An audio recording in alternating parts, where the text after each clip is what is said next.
ನಮಸ್ತೆ ಕರ್ನಾಟಕ. ನಾನಿವತ್ತು ತೋಟಕ್ಕೆ ಬರೋಣ ಅಂತ ಬಂದಿದ್ದೀನಿ. ನಮ್ಮಣ್ಣ ಪಪ್ಪಾಯ ಹಚ್ಚಿದ್ದ ಬೇಸಿಗೆ ಟೈಮಲ್ಲಿ.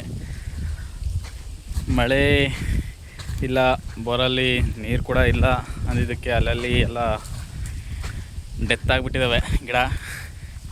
ನೋಡಿ ಇಲ್ಲಿ ಬರಲೋ ಬೇಡೋ ಅಂತ ಬರ್ತಾನೆ ಅಣ್ಣ, ಏನು ಮಾಡೋಕ್ಕಾಗಲ್ಲ.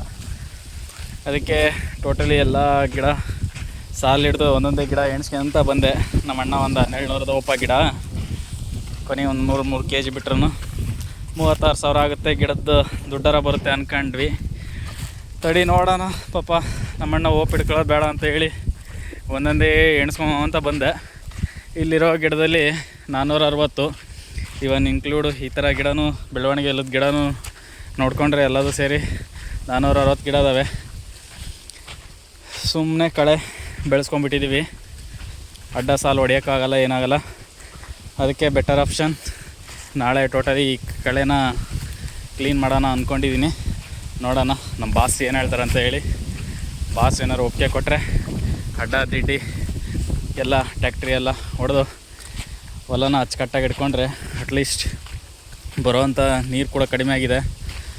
ಅಟ್ಲೀಸ್ಟ್ ಬರೀ ಅಡಿಕೆ ಗಿಡ ತಿಂದು ಅಡಿಕೆ ಗಿಡರ ಉಳಿಸ್ಕೊಳ್ಳೋಣ. ಈ ಬೇಸಿಗೆ ಟೈಮಲ್ಲಿ ನೀರನ್ನ ಇತಿಮಿತವಾಗಿ ಬಳಸೋಣ ಅಂದ್ಕೊಂಡಿದ್ದೀವಿ.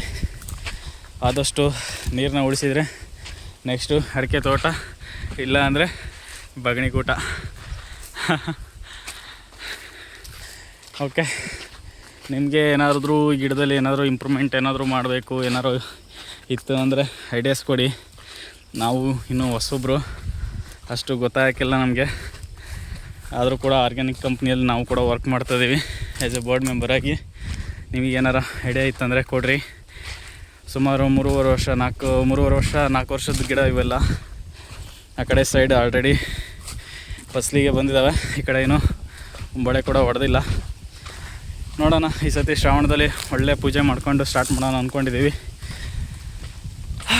ಓಕೆ, ಬಾಯ್ ಕರ್ನಾಟಕ. ನಾಳೆ ಕ್ಲೀನ್ ಮಾಡೋದು ಮತ್ತೆ ಸಿಗೋಣ. ಕ್ಲೀನ್ ಮಾಡಿಕೊಂಡು ಮತ್ತೆ ವಾಪಸ್ ಬರ್ತೀನಿ. Thank you.